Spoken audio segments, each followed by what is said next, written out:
Je dois aller me coucher maintenant pour voir ce que je peux rêver. Les rêves ne dépendent pas de moi. Je ne les maîtrise pas. Mais qui est donc cet homme qui voit l'avenir dans ses rêves, ou plutôt dans ses cauchemars? Parfois, je vois très clairement ce qui arrivera. Par exemple, l'attentat du 11 septembre ou l'explosion dans le métro. Je me suis vu dans le tunnel, j'ai vu la déflagration. J'ai senti les odeurs dans le métro. Il s'appelle Chris Robinson et ses pouvoirs sont fascinants.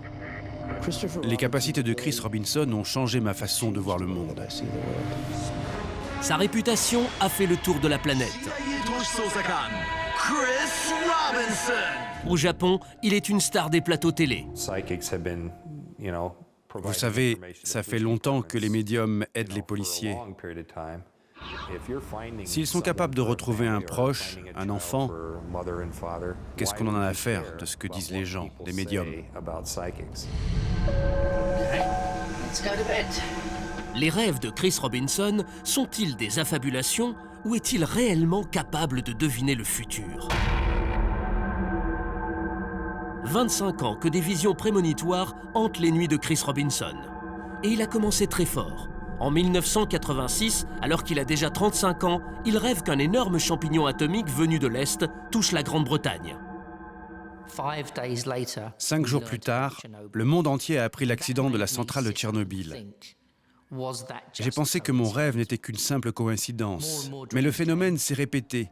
Et au fil du temps, il est devenu de plus en plus clair que cette association entre mes rêves et la réalité n'était pas le fruit du hasard. Ce pouvoir quasi surnaturel n'est pas un don des dieux, plutôt la conséquence selon lui d'une intervention chirurgicale quand il était petit. Chris n'a que 10 ans lorsque les médecins diagnostiquent une grave malformation cardiaque. Pour l'opérer, ils arrêtent momentanément les mouvements de son cœur, l'équivalent d'une petite mort artificielle. C'est alors qu'il aurait eu une expérience de mort imminente. Il serait sorti de son corps. Je me suis précipité en arrière et je me suis réveillé. Mais quelque temps après, j'ai fait des rêves étranges et j'étais dans un autre monde.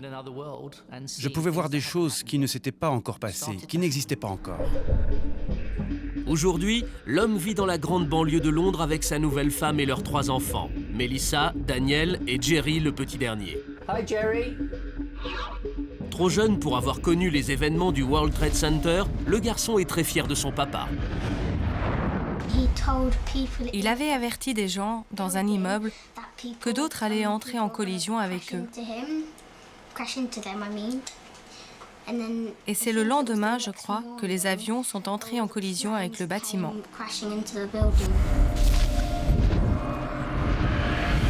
Ce qui fait l'originalité de Chris, c'est sa méthode qui n'appartient qu'à lui. Avant d'aller se coucher, il commande ce qu'il veut rêver. Cela fait plusieurs années que j'écris ma question sur un bout de papier. Avant de m'endormir, je pense très fort à cette question. Et après avoir rêvé, je note tout et je compare ces notes à la question que j'avais posée. Et parfois, j'ai des réponses. Son vœu le plus cher serait de prévenir les catastrophes, de sauver le monde en quelque sorte. Mon objectif, c'est d'essayer de comprendre comment tout cela fonctionne, pour obtenir un maximum d'informations, pour développer des moyens nouveaux et pour empêcher que des gens ne soient tués dans des attaques terroristes. Malgré ses bonnes intentions, au début, personne ne s'intéresse à Chris Robinson, du moins dans son pays, l'Angleterre. Mais en 2001, un psychiatre américain entend parler de ses prouesses. Il vit en Arizona, où il enseigne à l'université. Les 2 hommes vont très vite se rencontrer. Au départ, je me suis demandé si Christopher Robinson était sain d'esprit. Ou est-ce qu'il s'agissait d'un homme dans la désillusion, à demi paranoïaque, ou juste capable d'inventer des histoires? Un jour, il a proposé de venir me voir en Amérique, de bien vouloir lui accorder un peu de temps pour qu'il me montre ce qu'il savait faire. L'idée, c'était de le tester dans des conditions très encadrées.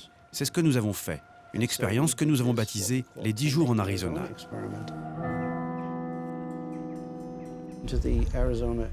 Quelques jours après le début de l'expérience, Christopher me raconte dans un bar de l'hôtel qu'il vient de faire un cauchemar. Il explique qu'il a vu des avions s'écraser contre d'immenses tours, provoquant la mort de milliers de gens.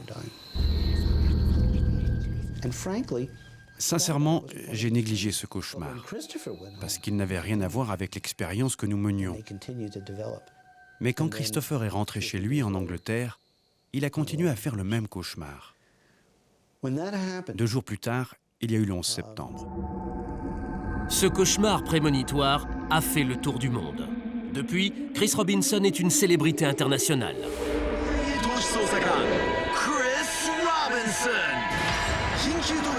Au Japon, les télévisions ont saisi le filon. Chris est l'invité vedette des émissions spécialisées dans la recherche des personnes disparues et des crimes non résolus. Des tas et des tas de gens ont pu recevoir de l'aide grâce à mes rêves, ou à ceux d'autres personnes comme moi qui ont les mêmes pouvoirs. Chris a créé son site et fait partie d'un groupe international de médiums. Je viens de recevoir un courrier électronique envoyé des États-Unis. C'est un groupe de gens qui me demandent de l'aider à retrouver un avion porté disparu. L'accident a eu lieu 1 an plus tôt, en plein cœur de l'Arizona. Parti d'un petit aéroport local, l'avion a disparu des écrans de contrôle. Il y avait 2 personnes à bord, le pilote et son passager, une femme, Marcy Randolph. L'appareil n'a jamais été localisé. Les 2 occupants n'ont jamais été retrouvés. Un mystère total pour la police, l'aviation civile et surtout les familles. Pour retrouver sa fille, Phil Randolph est prêt à tout, y compris à faire appel au paranormal. J'essaie de trouver cet avion, il est quelque part en Arizona. Le problème, c'est que le secteur est énorme, mais nous allons sûrement le retrouver. Et retrouver ma fille. Chris Robinson se prend de passion pour cette affaire et décide de partir la semaine suivante pour l'Arizona. Il a déjà lu beaucoup d'articles et compte sur ses rêves pour en apprendre plus. Il espère voir dans son sommeil le lieu du crash. Je vais essayer de dormir au moins 10 heures, ce qui me laissera beaucoup de temps pour rêver. Très vite, les visions sont là, d'une grande violence.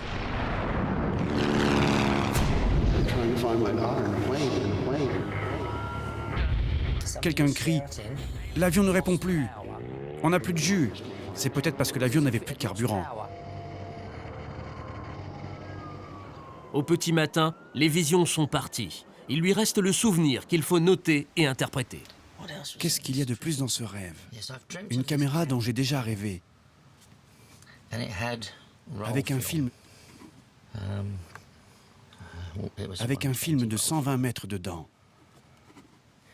Et les instruments de l'avion se sont mis à avoir des problèmes. Il s'est passé quelque chose juste avant l'accident.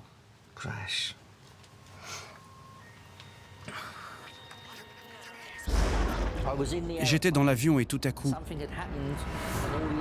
plus rien ne fonctionnait, comme si toute énergie s'était arrêtée et tout s'est éteint. Le rêve avait quelque chose à voir avec des écrous, des verrous. Quelque chose, je crois, avait coupé le moteur ou était tombé dans le moteur. L'autre vision avait un rapport avec le chiffre 3 et le nombre 120. Quelque chose comme un gros titre. Quelques heures plus tard, il est en route pour Phoenix dans l'Arizona. Arrivé à l'hôtel, il n'a qu'une idée en tête, mettre à nouveau ses talents à l'épreuve. Il a demandé aux organisateurs de son voyage de le conduire le lendemain dans un lieu inconnu. Cette nuit, il va tenter de deviner quel est ce lieu. Ce soir, je demanderai à mes rêves de me montrer où j'irai demain. Et immédiatement après, j'irai me coucher. C'est important d'être rapide pour ne rien manquer, et tout me sera révélé demain. Très vite, il obtient une information qu'il note immédiatement. J'ai rêvé de 360 degrés. J'ignore s'il s'agit d'une carte ou d'un lieu circulaire. Il va bientôt savoir quel est l'endroit en question.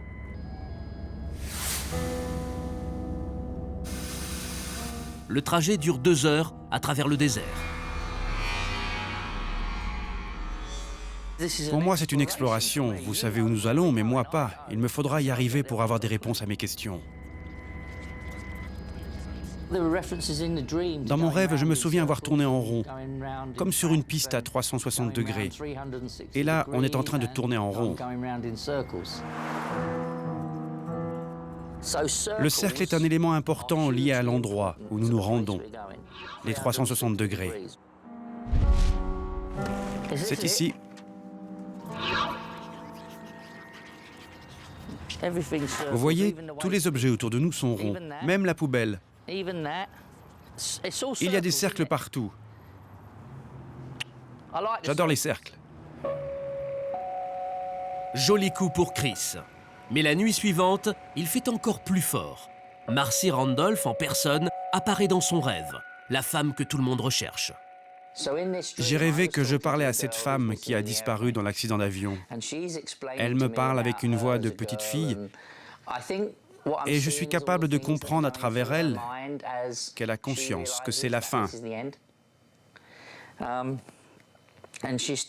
Et elle me révèle dans ce rêve à quel point elle aime sa maman et son papa.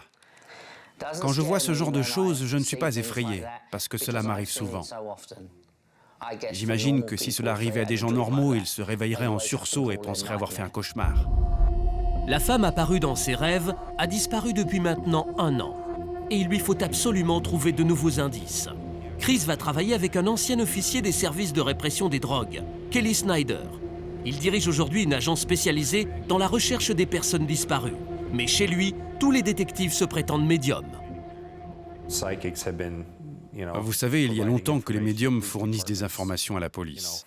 Vraiment très longtemps. Mais tout ce qui touche au paranormal n'est pas forcément bien vu dans la police. Et donc, peu de gens dans ce milieu vous avoueront que oui, ils travaillent avec des médiums. Je vois les choses autrement. Pour moi, Chris et les autres sont un outil de travail. Et franchement, je me fiche de ce que les gens peuvent penser. Quand on peut retrouver un membre d'une famille, un enfant recherché par une mère ou un père, qu'est-ce que ça peut bien faire, ce que pensent les autres des médiums? 2 jours plus tard, Chris rencontre enfin Phil et Linda, les parents de la personne disparue dans l'accident. Ils ont rendez-vous dans le désert, mais immédiatement, Chris leur indique un lieu au nord de l'aéroport. C'est ce qu'il a vu en arrivant dans le sud, depuis Phoenix. Coup de chance ou de génie, c'est à cet endroit précis que l'avion a disparu des écrans radars. Ce sont mes rêves qui m'ont conduit ici. L'association de différentes images et leur analyse. C'est très sérieux pour moi, l'enjeu est important, il s'agit d'aider des gens qui ont perdu un enfant. Mais c'est comme rechercher une aiguille dans une botte de foin. Pour démarrer, il lui faut un repère, un début de piste. La nuit suivante, il oriente ses recherches dans cette direction. Par où commencer la recherche? Et si nous nous basions sur cette petite boîte et sur l'ours attaché à l'anneau? C'est peut-être un indice utile. Prenons l'hypothèse qu'il existe un endroit qui s'appelle Grand Ours, ou quelque chose dans le genre, et qu'il nous faut tourner autour. Le plus étonnant, c'est qu'un lieu dans les environs correspond à ses rêves. Un lieu nommé le Cercle de l'Ours. Je sais à présent que le Cercle de l'Ours est situé à 9 km environ du point où l'avion a disparu des écrans radars. Cela me donne un point de départ pour effectuer les recherches. Muni de cette précieuse information, il demande aux parents l'autorisation de dormir dans la chambre de leur fille. Il pense que ses rêves seront ainsi de meilleure qualité. Pour cette nuit qui vient, voici ma question. Nous voulons retrouver Marcy. Montrez-moi, s'il vous plaît, où elle se trouve par rapport au Cercle de l'Ours. Bonjour tout le monde. Bonjour. Comment ça va? Et toi, comment vas-tu? Oh, j'ai rêvé un tas de trucs bizarres. Tout d'abord, une voix de femme. Une voix de femme qui me dit qu'il faut que je la ramène à la maison. Elle dit qu'il faut que je rentre chez moi. Je pense que c'est ce qu'elle avait en tête au moment où les choses ont commencé à mal tourner pour elle. Elle m'a dit qu'elle voulait à tout prix rentrer chez elle. Et j'ai vu aussi une sorte de route. Ça ressemblait à ça. Et ça. Et ça. Peut-être s'agit-il de direction. Il s'agit du dernier point connu. Peut-être le cercle de l'ours. En tournant à 120 degrés et puis à 60 environ, on pourrait peut-être trouver un point intéressant sur la carte. Je connais cet endroit, c'est le canyon du serpent à sonnette. Eh bien, je suis pratiquement certain que l'avion est tout près de là. Immédiatement, les 3 hommes partent pour le canyon du serpent à sonnette, avec pour seule piste les rêves du médium. Restée à la maison, Linda, la mère, reprend espoir. Le 8 décembre, elle aurait eu 45 ans.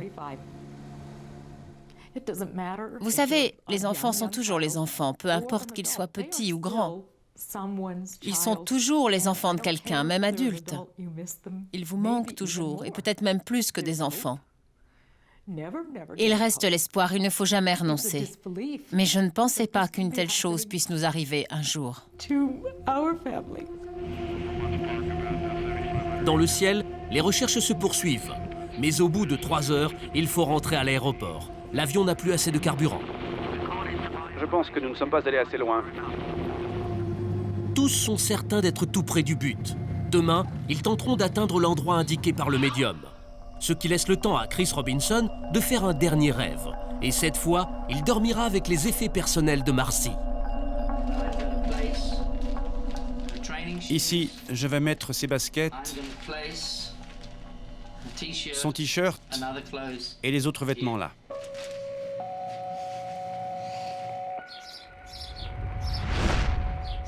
Le lendemain matin, l'équipe est prête à reprendre les recherches avec les nouveaux éléments fournis par Chris.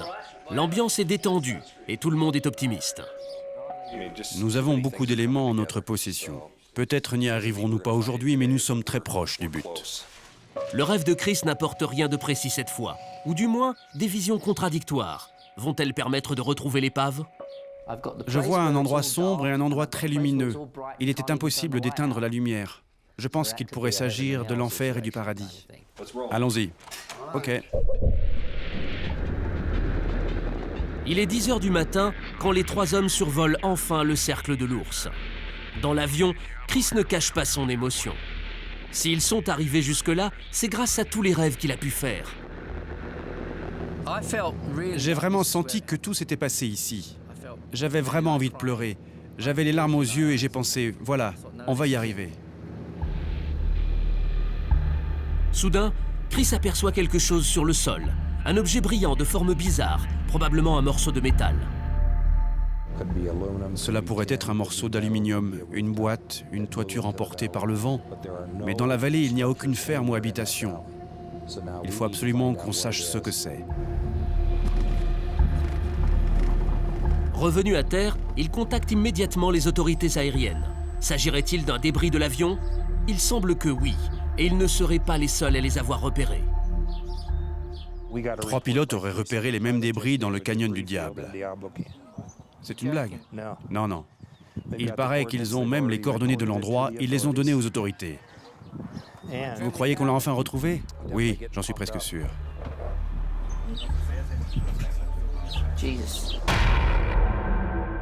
Aurait-il réussi l'impossible? Retrouver l'épave d'un avion disparu depuis 1 an? Si tel était le cas, ce serait une magnifique victoire du paranormal et la possibilité pour les parents de Marcy de faire enfin leur travail de deuil. La tour de contrôle va leur fournir l'élément clé. Pouvez-vous nous donner des informations à propos de la localisation des débris repérés par les pilotes?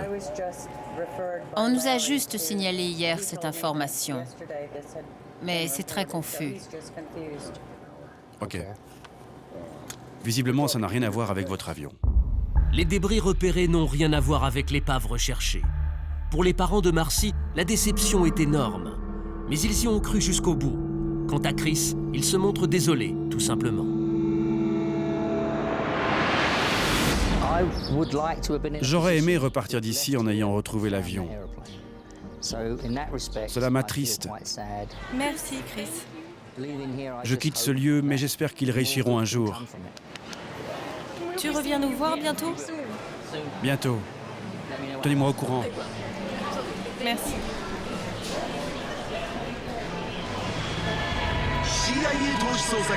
Simple original, baratineur professionnel ou visionnaire malchanceux?